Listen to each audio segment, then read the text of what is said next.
अस्सलाम वालेकुम। तो SK23 पेपर 1 करने लगे हैं हम सबसे पहले। सो क्वेश्चन नंबर 1 क्या है? 48-year-old man with major depressive disorder is found to have dysfunction of the brainstem nuclei involved in mood regulation. These nuclei project widely to the cortex and limbic system. Which neurotransmitter is primarily produced by these nuclei? तो depressive disorder है और mood regulation के brain stem nuclei involve हैं। कौन सा neurotransmitter होगा? Dopamine, serotonin, norepinephrine, acetylcholine. तो that would be serotonin. Serotonin act करेगा as an inhibitor on pain pathways in the spinal cord. तो स्पाइनल कॉर्ड के अंदर ये पेन पाथवेज का इनहिबिटर होता है और higher regions of the nervous system में ये इनहिबिटर एक्शन इसका होता है जो मूड को कंट्रोल करता है और इवन स्लीप भी कॉज कर सकता है। और ये सिक्रीट कहाँ से होता है? By the median raphe of the brain stem. Next question, a pharmacologist is studying the ascending reticular activating system. Which neurotransmitter plays the most prominent role in maintaining wakefulness and cortical arousal? तो wakefulness और cortical arousal में कौन सा neurotransmitter involve होता है? serotonin, epinephrine, GABA and glycine. तो that would also be serotonin. गैबा glycine वैसे inhibitory हैं, एपिनेफ्रीन भी नहीं, सीरोटोनिन होगा वेकफुलनेस और कॉर्टिकल अराउजल में। इसके अलावा आपके पास आ जाता है थर्ड पे, an uncontrolled diabetic presents with facial swelling, black necrotic eschar over the nasal bridge and orbital involvement. ठीक है जी, फेशियल स्वेलिंग है, उसको ब्लैक नेक्रोटिक एस्कार है नेजल ब्रिज के ऊपर, ऑर्बिटल इन्वॉल्वमेंट है, माइक्रोस्कोपी पे ब्रॉड रिबन लाइक ए सेप्टेट हाइफी नज़र आते हैं with right angle branching. Which organism is most likely? तो ये कौन सा ऑर्गेनिज्म होता है जिसमें रिबन लाइक ए septate hyphae right angle branching मिलेगी? ये म्यूकोर होता है। ठीक है, अब इसमें आपने सबके कैरेक्टरिस्टिक्स याद होंगे तो आप इसको सॉल्व कर सकेंगे। वैसे अगर सिनेरियो से भी आप याद कर सकते हैं कि ज़्यादातर ये जो ब्लैक एस्कार वाली फाइंडिंग्स हैं ये म्यूकोर के साथ आते हैं कि पेशेंट डायबिटिक था, uncontrol diabetes, facial swelling, black necrotic eschar, उसके नेजल ब्रिज और ऑर्बिटल इन्वॉल्वमेंट। तो इन एरियाज़ में म्यूकोर इन्वॉल्व होता है। और प्रॉपर्टीज़ आप याद रखें कि रिबन लाइक ए सेप्टेट हाइफी होता है उसका राइट एंगल ब्रांचिंग के साथ, और ये म्यूकोर होता है। क्या है इसमें कि म्यूकोर इरेगुलर होता है, ब्रॉड होता है, तो ब्रॉड भी दिया हुआ था। ठीक है, नॉन सेप्टेट होता है, ए सेप्टेट या नॉन सेप्टेट एक बात है, ब्रांच करेगा ये वाइड एंगल्स पे। म्यूकोर माइकोसिस कॉज करेगा मोस्टली इन पेशेंट्स जो DKA के होते हैं या न्यूट्रोपीनिया के पेशेंट्स होते हैं, फॉर एग्जांपल ल्यूकीमिया वगैरह के हो गए। तो डायग्नोसिस में आपने क्या करना होता है कि साइनस एंडोस्कोपी हम करेंगे बायोप्सी और कल्चर के साथ, और ट्रीटमेंट में आपने याद रखना है कि हम इसको सर्जिकली डीब्राइड करते हैं, साथ में हम एम्फोटेरिसिन बी या आइसा व्यूकोनाजोल देंगे। तो ये FA के अंदर भी आपकी ये ट्रीटमेंट लिखी हुई है म्यूकोर में कि सर्जिकल डीब्राइड करेंगे हम और एम्फोटेरिसिन बी और आइसा व्यूकोनाजोल देंगे। रिमेंबर जो एस्परजिलस है वो एक्यूट एंगल्स पे ब्रांच करता है और उसका सेप्टेट हाइफी होता है। जो म्यूकोर है ये राइट एंगल ब्रांचिंग होती है यानी वाइड ब्रांचिंग है, इसकी एक्यूट एंगल पे होती है, एस्परजिलस की 45 पे, इसके सेप्टेट हाइफी होते हैं, और जो म्यूकोर है उसके ए सेप्टेट हाइफी होते हैं। नेक्स्ट क्वेश्चन क्या है कि पेशेंट है और उसको फीवर, प्रोटोसिस, कीमोसिस और ऑफ्थाल्मोप्लीजिया है, following a furuncle on the upper lip, cavernous, sinus thrombosis is suspected. Which organism is the most common cause? तो fever, proptosis, chemosis, ophthalmoplegia, upper lip furuncle के बाद अगर उसका हो रहा है और केवना साइनस थ्रोम्बोसिस तो स्टाफ ऑरिस, क्योंकि स्किन का इन्फेक्शन है तो स्टाफ ऑरिस मोस्ट कॉमन आएगा। उसके बाद ये कॉम्प्लिकेशन आएगा कि एक्सप्लेनेशन में भी ये कि स्टाफ ऑरिस स्किन और सॉफ्ट टिश्यू इन्फेक्शंस कॉमन होते हैं इससे, और इसमें एब्सेस, फ्यूरंकल्स, कार्बनकल्स आ जाते हैं। केवना साइनस थ्रोम्बोसिस के सारे ये इफेक्ट्स हैं कि इसमें प्रोप्टोसिस हो सकती है। इसके अलावा जो आपकी आई के जो नर्व्स हैं, क्रेनियल नर्व 3, 4, इसके अलावा ophthalmic division of the trigeminal nerve, even maxillary division of the trigeminal nerve और एब्ड्यूसेंस नर्व, प्लस जो post ganglionic sympathetic pupillary fibres en route to the orbit जा रहे हैं, ये सारी इन्वॉल्व हो सकते हैं। तो 3, 4, 6 V1 V2 and post ganglionic sympathetic pupillary fibres. Then आ जाता है 50-year-old male presents with fatigue, bronze skin pigmentation, hepatomegaly and diabetes mellitus. Genetic testing पे म्यूटेशन आती है affecting the iron metabolism, which mutation is most commonly associated. तो ये haemochromatosis का scenario था और इसमें अब ऑप्शन हैं BRCA1, P53, HFE gene, C282Y mutation, APC gene mutation. तो HFE gene, C282Y mutation answer होता है। हीमोक्रोमेटोसिस है ये और ऑटोसोमल रिसेसिव होती है जिसके अंदर म्यूटेशन आती है in the HFE gene on the chromosome 6। Classic triad होता है सिरोसिस, डायबिटीज़ मेलाइटिस और स्किन पिगमेंटेशन का, ब्रॉन्ज डायबिटीज़ का। ACC common cause of the death. तो अल्टीमेटली हीमोक्रोमेटोसिस के बाद ACC हो जाता है। ट्रीटमेंट में आपने रिपीटेड फ्लेबोटमी करनी होती है, आयरन की चीलेशन थेरेपीज़ करते हैं हम, डेफ्रॉक्सामिन यूज़ करते हैं, डेक्साफिरॉक्स यूज़ करते हैं, डेफ्रासिरॉक्स, डेफ्रॉक्सामिन या डेफरीप्रॉन यूज़ करते हैं। सो डेफ्रासिरॉक्स, डेफ्रॉक्सामिन या डेफरीप्रॉन यूज़ करेंगे हम। और लैब्स में आपको आयरन ओवरलोड मिलेगा, फेरेटिन, ठीक है। इसके अलावा आपको आयरन रेज्ड मिलेगी, टोटल आयरन बाइंडिंग कैपेसिटी कम मिलेगी और ट्रांसफेरेंस सैचुरेशन भी बढ़ी हुई मिलेगी। ठीक है। Then next would be patient है रोमेटॉइड आर्थराइटिस का, उसको हमने स्टार्ट किया है मेथोट्रेक्सेट के ऊपर। So which of the following best explain this mechanism of action. तो मशहूर ज़माना है ये, तो डाइडोफोलेट रिडक्टेज को इनहिबिट करता है। फॉलिक एसिड एनालॉग क्योंकि कंपैरेटिवली इनहिबिट करेगा ये डाइडोफोलेट रिडक्टेज को, और क्या काम करेगा, माइलोसप्रेशन कराएगा। ये रिवर्सिबल होता है विद ल्यूकोवोरिन रेस्क्यू। सो ल्यूकोवोरिन हम दे सकते हैं मेथोट्रेक्सेट की टॉक्सिसिटी के अंदर। और remember it causes pulmonary fibrosis, और मेथोट्रेक्सेट से पल्मोनरी फाइब्रोसिस हो सकती है। इसके बाद क्या है कि which of the following best defines the protooncogenes. तो कौन सी प्रोटोऑन्कोजीन्स होती हैं, genes that inhibit the tumour growth या रिस्पॉन्सिबल हैं फॉर एपोप्टोसिस, या normal cellular genes that can become oncogenic after mutation, या फिर genes involved in DNA repair. तो क्या होगा इसका है सी, नॉर्मल होती हैं, ये नॉर्मली सब में प्रेजेंट होती है, लेकिन अगर म्यूटेशन हो तो फिर ऑन्कोजेनिक हो जाती हैं। तो protooncogenes are the normal cellular genes that can become oncogenic after mutation. Then come the protooncogenes. Protooncogenes normal genes हैं that promote the cell growth. तो जब म्यूटेट या ओवर एक्सप्रेस्ड होंगी तो ये ऑन्कोजीन्स बन जाएंगी that can cause uncontrolled cell proliferation. Then comes the next question. A patient presents with recurrent abscess formation.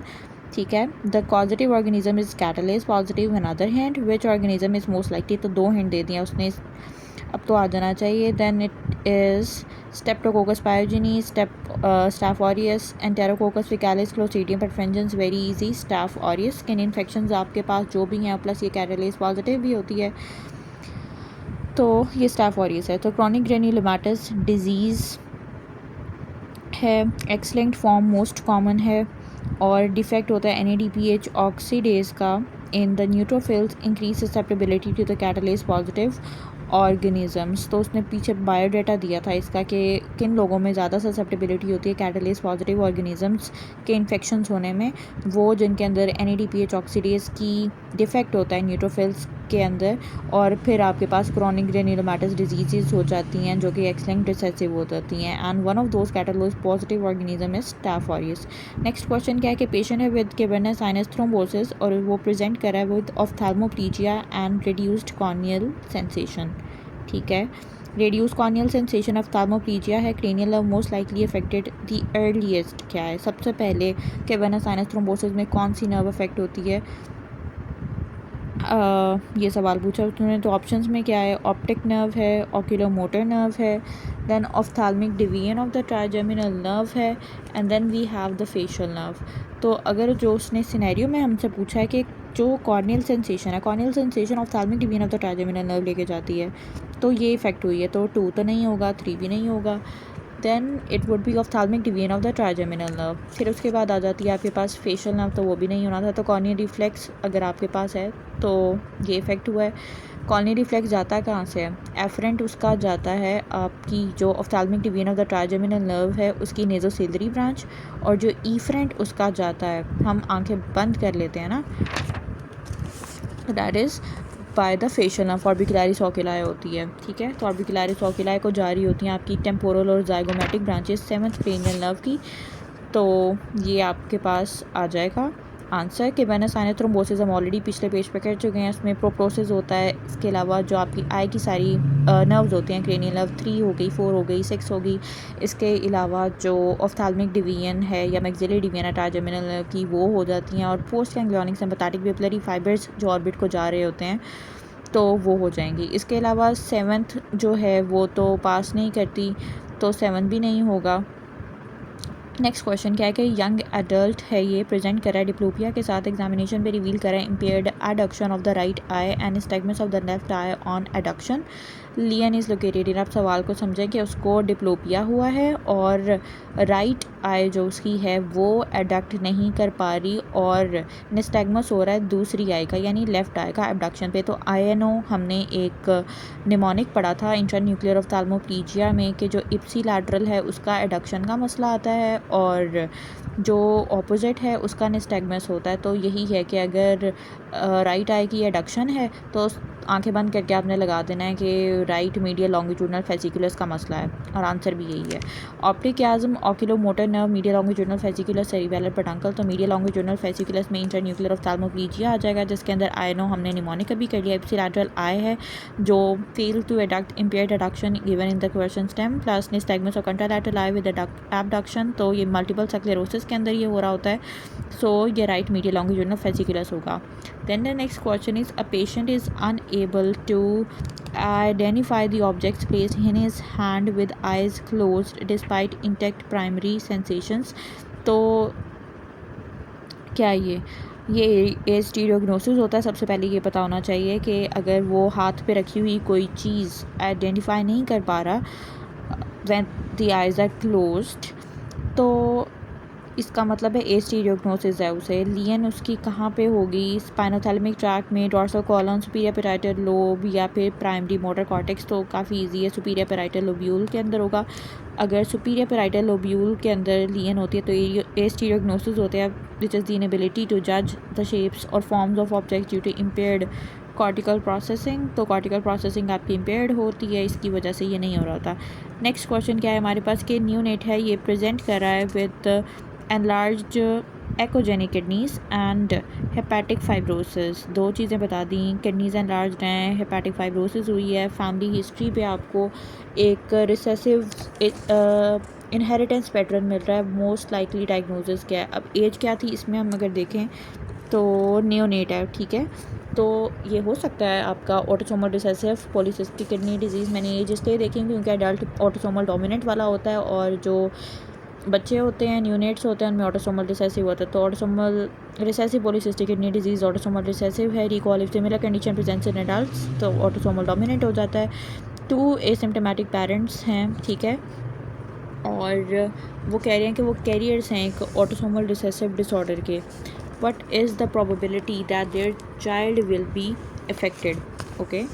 तो क्या है कि 2 एसिम्प्टोमेटिक पेरेंट्स हैं, कैरियर्स हैं, वो एक ऑटोसोमल रिसेसिव डिसऑर्डर के चाइल्ड इफ़ेक्ट होगा क्या है, तो कैरियर्स तो वो है ना, ठीक है।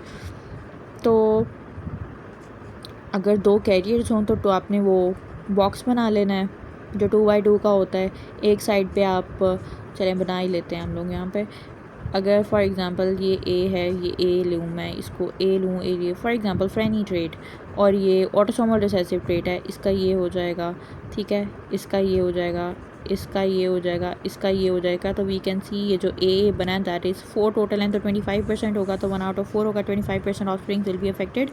प्रैक्टिस 2x2 पेडिग्री टेबल हमने ऑलरेडी कर लिया। पेशेंट है विद AFib, उसको एपेक्साबैन पे स्टार्ट किए। अब एपेक्साबैन को आपने याद रखना है, इसका निमोनिक है ये एपिक्साबैन, X मतलब 10 और अबैन मतलब XA को बैन करने वाला। सो एपिक्साबैन इसके नाम में पता चल रहा है कि फैक्टर 10A को ये इनहिबिट करता है। प्राइमरी मैकेनिज्म क्या है कि फैक्टर 10A इनहिबिशन है, very easy. Then apixaban is a direct inhibitor of factor 10A। Remember all जो आपके 10A इनहिबिटर्स होते हैं, they have X in their name, जैसे एपेक्साबैन, एंडोक्साबैन, एडोक्साबैन, डिवरोक्साबैन। FA के अंदर लिखा हुआ है आपके, ये भी बता रहे हैं वो। सो एपेक्साबैन, एडोक्साबैन, रिवरोक्साबैन आ जाती है। Then comes patient on long term metformin therapy develops peripheral neuropathy and macrocytic anaemia which deficiency is most likely. तो उसको मेटफॉर्मिन थेरेपी पे डाला, ठीक है। और पेरिफेरल न्यूरोपैथी और मैक्रोसिटिक एनीमिया, तो R M vitamin B12 folate B6, तो क्या होगा इसका, B12 होता है इसका, ठीक है। पेरिफेरल न्यूरोपैथी हो रही है उसको, और मैक्रोसिटिक एनीमिया, तो मेटफॉर्मिन से ये होती है B12 डेफिशिएंसी। मेगालोब्लास्टिक एनीमिया भी हो जाएगा उसको, पेरिफेरल न्यूरोपैथी भी हो जाएगी। हाई यील्ड पॉइंट इटसेल्फ ये है कि जो डायबिटीज़ मेलाइटिस है उससे भी हमें पता है कि पेरिफेरल न्यूरोपैथी हो सकती है, लेकिन वो आपके पास उससे मेगालोब्लास्टिक एनीमिया फिर नहीं होना चाहिए, सिर्फ पेरिफेरल न्यूरोपैथी तक रहना चाहिए। इसके अलावा B12 डेफिशिएंसी PPIs करा सकते हैं, तो ये एक नई बात है आपके लिए, आपको ये याद रखनी चाहिए। देन कम्स के एक पेशेंट है, वो फ्लैंक पेन डेवलप कर रहा है और रिड्यूस यूरिन आउटपुट है उसकी 24 आवर्स के अंदर आफ्टर हिस्टेरेक्टमी। यूरिटारिक इंजरी सस्पेक्ट कर रहे हैं, which structure is most commonly involve during surgery, ठीक है। हिस्टेरेक्टमी के अंदर आपके पास क्या किया है, अब उसको यूरिन नहीं आ रहा, ठीक है। सर हिस्टेरेक्टमी करते हुए ना यूट्राइन आर्टरी आप लाइगेट करते हैं, तो ovarian ligament, round ligament, uterine artery, infundibular pelvic ligament, very easy uterine artery करेंगे। तो द मोस्ट इंपॉर्टेंट जो single practical relationship in this region is that of the ureter to the supravaginal cervix. Ureter का relation होता है सुप्राविजाइनल cervix के साथ। तो इस पॉइंट के ऊपर जो यूरेटर है ये बिल्कुल लैटरल फॉर्निक्स के ऊपर होता है, यूट्राइन वेजल्स के नीचे, as they pass across within the broad ligament. तो ब्रॉड लिगामेंट में जैसे वो पास करी होते हैं यूट्राइन वेजल्स, उसके नीचे होगा आपके पास यूरेटर। जब हम हिस्टेरेक्टमी परफॉर्म करते हैं तो यूरेटर एक्सीडेंटली आप डिवाइड कर देते हो यूट्राइन वेजल्स को क्लैम्प करते हुए, स्पेशली जब पेल्विक एनाटमी डिस्टॉर्ट हो चुकी है प्रीवियस ऑपरेशन से, जैसे या कोई फाइब्रॉइड पड़ा था या इन्फेक्शन या मेलिग्नेंट इन्फिल्ट्रेशन थी कोई, तो यूट्राइन आर्टरी आपके पास होगा। याद क्या रखना था इसमें आपने, कि जो यूरेटर होता है वो होता है just above the level of the lateral fornix below the uterine vessels। तो uterine vessels लाइगेट करते हुए नीचे यूरेटर भी इंजर्ड हो जाता है। Then patient presents with non fluent effortful speech, ठीक है। Non fluent is a buzzword. Non fluent का मतलब ये है कि उसके ब्रोकास्ट में कोई मसला होगा। एफर्टफुल स्पीच है बट प्रिजर्व कॉम्प्रीहेंशन, यानी कि intact. The lesion is located in superior temporal gyrus, inferior frontal gyrus, angular gyrus. अब ब्रोका हमने आइडेंटिफाई कर लिया तो हमें पता है कि इंफीरियर फ्रंटल जायरस पे होता है, तो beta would be the right answer. Broca aphasia expressive होता है, non fluent effortful speech with intact comprehension. Remember Wernicke's aphasia receptive fluent but meaningful speech with poor comprehension due to lesion in the posterior superior temporal gyrus, Wernicke's area, तब होता है। Patient represent करे with acute unilateral ureteric obstruction, what change is expected in GFR and filtration fraction, ठीक है।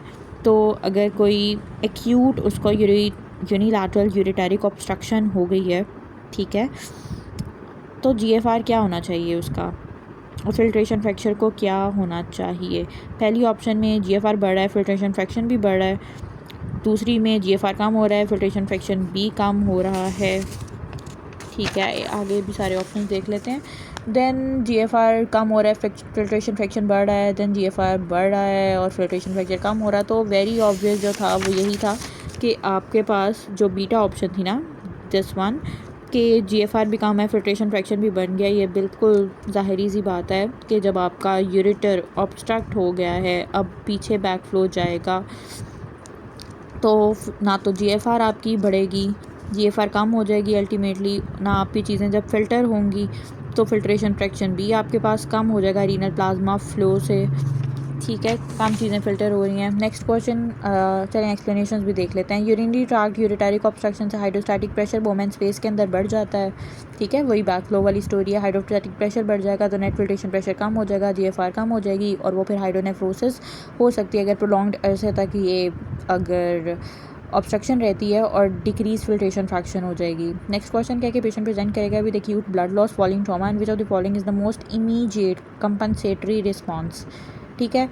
Acute blood trauma का patient है और immediate compensatory response क्या होना चाहिए कि उसका सिंपैथेटिक टोन जो है वो डिक्रीज़ होनी चाहिए, ठीक है। ब्लड लॉस हुआ ये याद रखना है। ADH ज़्यादा सिक्रीट होना चाहिए, इंक्रीज रीनल प्लाज्मा फ्लो या इंक्रीज्ड GFR होना चाहिए,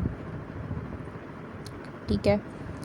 तो एक्यूट ब्लड लॉस अगर आपके पास हुआ है, ठीक है, तो उसके अंदर आपके पास beta option is the right option कि ADH इंक्रीज़ होना चाहिए। हमने पढ़ा था कि जब आपके पास कोई भी ट्रॉमा वगैरह होता है उसके अंदर आपके पास ADH बढ़ जाता है। एक्यूट ब्लड लॉस के अंदर आपके पास क्योंकि ब्लड का वॉल्यूम और प्रेशर कम है तो बैरोरिसेप्टर्स एक्टिवेट हो जाता है और उनका काम यही होता है कि उन्होंने ADH रिलीज़ कराना होता है ताकि वो वाटर को कंजर्व करके ब्लड प्रेशर मेंटेन कर सकें। रीनल प्लाज्मा फ्लो और GFR जो हैं वो एक्चुअली डिक्रीज़ हो जाते हैं। तो जो ऑप्शन है बाकी GFR और रीनल प्लाज्मा फ्लो वो तो आपके पास कम हो गया। हमें नहीं चाहिए कि हम सीक्रेट करें, ज़्यादा एक्सक्रीट करें वाटर को, हमने कंजर्व करना है। ठीक है, वाइटली जितने हमें ऑर्गन्स पे चाहिए वहाँ पे ब्लड सप्लाई जाएगी। Renal plasma flow GFR decrease हो जाता है। बाकी blood loss should lead to increase sympathetic flow, तो जो पहली ऑप्शन थी डिक्रीज सिंपैथेटिक टोन वो भी नहीं होगा क्योंकि अगर सिंपैथेटिक टोन डिक्रीज़ होगी तो BP तो फॉल कर जाएगा, तो ये भी गलत हो गया। तो बाकी सारी एलिमिनेशन टेक्निक से ही सारी ऑप्शन गलत थी। रीनल प्लाज्मा फ्लो भी कम होता है, GFR भी कम होता है, डिक्रीज सिंपैथेटिक टोन भी, तो ये आपने याद रखना है। देन कम्स के क्लिनिशियन है असेस करें हम उसे a patient for mall nutrition standard nutritional charts primarily incorporate which parameters. ठीक है, तो इनिशियली आप कौन से पैरामीटर्स इनकॉर्पोरेट करते हो माल न्यूट्रिशन के लिए? Weight loss and BMI, height alone, sodium levels या ब्लड प्रेशर? तो वेट लॉस और BMI ही देखते हैं सबसे पहले। ठीक है, तो स्टैंडर्ड न्यूट्रिशनल असेसमेंट में वेट लॉस और BMI देखते हो, उससे आपके करंट और क्रॉनिक न्यूट्रिशनल स्टेटस का पता चलता है। तो सोडियम लेवल्स तो आपके रैपिडली फ्लक्चुएट भी कर सकते हैं, ब्लड प्रेशर भी एक वेरिएबल सी चीज़ है। हाइट से आप क्या ही माल न्यूट्रिशन का बताओगे, तो वेरी ऑब्वियस फर्स्ट ऑप्शन होगा। नेक्स्ट क्वेश्चन क्या है कि which of the following is the primary role of neutrophils in the innate immunity.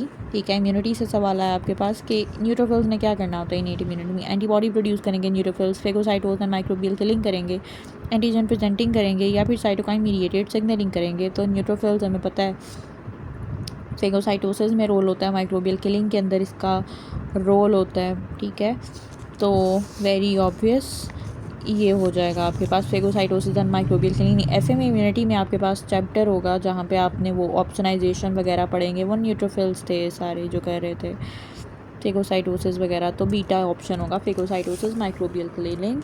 Then neutrophils आपके पास first line innate immunity cells होते हैं जो रैपिडली फेगोसाइटोस करते हैं, डिस्ट्रॉय करते हैं माइक्रोब्स को यूजिंग देयर एंजाइम्स, और एक्टिव ऑक्सीजन स्पीशीज़ भी होती हैं इनके पास। दैन नेक्स्ट क्वेश्चन आपके पास है कि चाइल्ड प्रेजेंट करे with growth retardation and visual disturbances, imaging reveals a suprasellar mass compressing with optic chiasm, what visual field defect is most likely. ठीक है, तो सुप्रासेलुलर मास है, चाइल्ड है, क्रेनियोफेरेंजियोमा हो सकता है जो कि ऑप्टिक chiasm को कंप्रेस कर रहा है। ऑप्टिक chiasm को कंप्रेस करके आंखें बंद करके आपने बाय टेम्पोरल हेमियानोपिया जहाँ दिखे वो लगा देना। बीटा ऑप्शन राइट ऑप्शन है। सुप्रासेलुलर मास है, ऑप्टिक chiasm को कंप्रेस कर रहा है, टेम्पोरल विजुअल फील्ड लॉस होगा बोथ आइज़ के अंदर, बाय टेम्पोरल हेमियानोपिया। आगे वो कह रहा है कि जो नॉन फंक्शनल ट्यूमर्स होते हैं ना उनका मैच इफेक्ट होता है, जैसे ऑप्टिक chiasm को कंप्रेस कर रहे हैं। इसके अलावा जो पिट्यूटरी एपोप्लेक्सी अगर हो जाती है वो जिसके अंदर आपके पास कम हो जाती है हार्मोन्स ड्यू टू हाइपोपिट्यूटरिज्म, उसमें हो जाती है। ठीक है, growth retardation in this cases due to apoplexy affecting the somatotrophs. अब इसके अंदर आपके पास ग्रोथ रिटार्डेशन हो रही क्यों? क्योंकि सोमैटोट्रॉफ्स कम अफेक्ट हुए तो ग्रोथ हार्मोन कम होगी, जो चीज़ अफेक्ट होगी उसकी इफेक्ट आना शुरू हो जाएंगे। इसके अलावा जो फंक्शनल ट्यूमर्स होते हैं वो तो खुद हार्मोन्स रिलीज़ करते हैं, तो उसमें स्टिमुलेशन की वजह से एक्सेस वाले फीचर्स आएंगे जैसे एक्रोमेगेली और जाइगेंटिज्म, ये वाले फीचर्स आएंगे। Then the next question is कि एक 30-year-old मैन है is found to have bilaterally enlarged kidney with multiple system ultrasounds, father had similar disease but is pattern of inheritance very similar. पहले भी आया था, पहले न्यूनेट का आया था, एडल्ट का आ गया, तो ऑटोसोमल डोमिनेंट इसका आंसर होगा। Then comes the patient sustains trauma to the right side of the neck on an imaging, the right hemi diaphragm is elevated during respiration. Right side पे हेमी डायफ्राम की nerve को मसला हो सकता है। What is the most likely cause? Lesion of the phrenic nerve, haemothorax, pneumothorax या vagus nerve injury. तो very easy, lesion of the phrenic nerve लगा देना है। ठीक है, एक्सप्लेनेशन क्या है कि जो फ्रेनिक नर्व है ये सप्लाई करती है डायफ्राम को, injury often from the neck trauma. Ipsilateral hemi diaphragm मिलेगा on the X-ray, elevated hemi diaphragm on X. तो जिस साइड की फ्रेनिक नर्व इंजर है वही वाली जो है वो एलिवेटेड मिलेगी हेमी डायफ्राम आपको, क्योंकि उसका इंस्पिरेशन में ही रोल है ना, उसने डायफ्राम को कॉन्ट्रैक्ट करके नीचे घेरना है ताकि स्पेस ज़्यादा बन जाए, तो वो एलिवेट होगा जिस साइड का ख़राब होगा nerve. Then come the next question, 12-year-old girl है, ठीक है, उसको लेकर आए हैं by her mother due to absence of menstruation. ठीक है, एग्जामिनेशन के पर शी हैज़ क्लाइटोरल एनलार्जमेंट और ambiguous genitalia, what is the most likely diagnosis? Absence of menstruation है, क्लाइटोरल भी एनलार्जमेंट है, एम्बिगुअस जेनिटेलिया है, द मोस्ट लाइकली डायग्नोसिस में क्या टर्नर नहीं हो सकता, एंड्रोजन इनसेंसिटिविटी सिंड्रोम नहीं है, 17 अल्फा हाइड्रोक्सिलेज। अब ये आपने कंजेनिटल एड्रीनल हाइपोप्लेजिया याद से रखना है, जो ज़्यादा इंपॉर्टेंट है वो यहाँ पे लिखे भी हुए हैं। में 21 अल्फा हाइड्रोक्सिलेज हो गई, 17 अल्फा हाइड्रोक्सिलेज हो गया, ठीक है। अब हम देखते हैं क्यों है ये, इस कंजेनिटल एड्रीनल हाइपोप्लेजिया है, ठीक है। मोस्ट कॉमन इसके अंदर 21 हाइड्रोक्सिलेज डेफिशिएंसी है, जिसके अंदर क्या होता है कि एल्डोस्टेरोन कम बनेगा, ठीक है। बाकी सारी चीज़ें सही होंगी उसमें, एल्डोस्टेरोन कम बनेगा तो सॉल्ट वेस्टिंग और हाइपरकैलेमिया होगा। इसके अलावा सेक्स हार्मोन्स आपके पास ज़्यादा होंगे, ठीक है। एंड्रोजन्स होंगे तो फीमेल्स के अंदर विरलाइजेशन होगी, यानी मेल टाइप उनके जो एक्सटर्नल जेनिटेलिया होंगे ना वैसी मिक्सिंग आना शुरू हो जाएगी, तो इसलिए क्लाइटोरोमेगैली एम्बिगुअस जेनिटेलिया होगा और प्राइमरी एमेनोरिया भी होगा, ठीक है। तो ये इंपॉर्टेंट टॉपिक है, आपने इसको ज़रूर करना है FA से। 17 alpha hydroxylase efficiency, raised aldosterone, hypertension and hypokalemia, decrease sex hormones, ये 17 अल्फा हाइड्रोक्सिलेज है। तो 21 वाले में क्या हुआ, 21 वाले के अंदर एल्डोस्टेरोन कम होता है और सेक्स हार्मोन्स ज़्यादा होते हैं। तो सेक्स हार्मोन ज़्यादा होंगे तो फीमेल्स में एम्बिगुअस जेनिटेलिया, क्लाइटोरोमेगैली और प्राइमरी एमेनोरिया हो जाएगा। 17 अल्फा के अंदर क्या होता है कि आपका एल्डोस्टेरोन ज़्यादा हो जाता है, बिल्कुल अपोजिट है ये।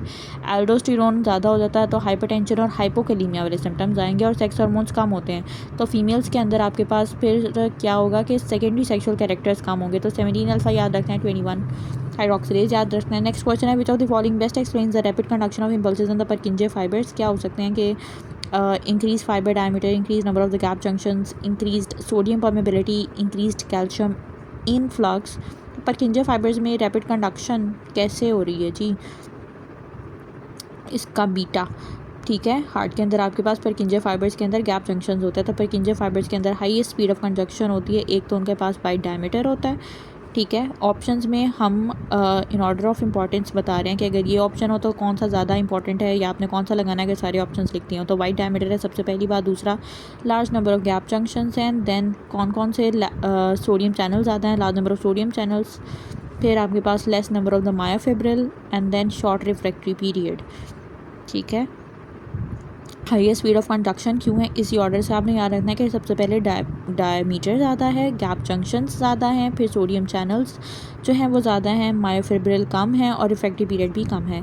स्पीड ऑफ कंडक्शन अगर हम हार्ट में देखें तो इसीलिए परकिंजे फाइबर्स में सबसे ज़्यादा होती है, उसके ऊपर बंडल ऑफ हिज में होती है, फिर आपके पास एट्रिया में होती है, वेंट्रिकल्स में होती है, फिर ऐसे नोड और एवी नोड होती है। तो याद रखने का तरीका क्या है, सबसे फास्ट क्या है परकिंजे फाइबर्स, सबसे स्लो क्या है एवी नोड। अब परकिंजे फाइबर से बिल्कुल पहले बंडल ऑफ हिज है, उसकी स्पीड भी परकिंजे के बाद आती है। जो बीच में आपके पास चीज़ है याद रखने वाली, नोड्स एंड पे रखने हैं, ठीक है, उसमें भी एवी नोड एंड पे। यहाँ तक याद हो गया कि जो एट्रिया है, एट्रिया के अंदर कंडक्शन की स्पीड ज़्यादा होती है एज़ कम्पेयर टू वेंट्रिकल्स, तो ये याद हो गया।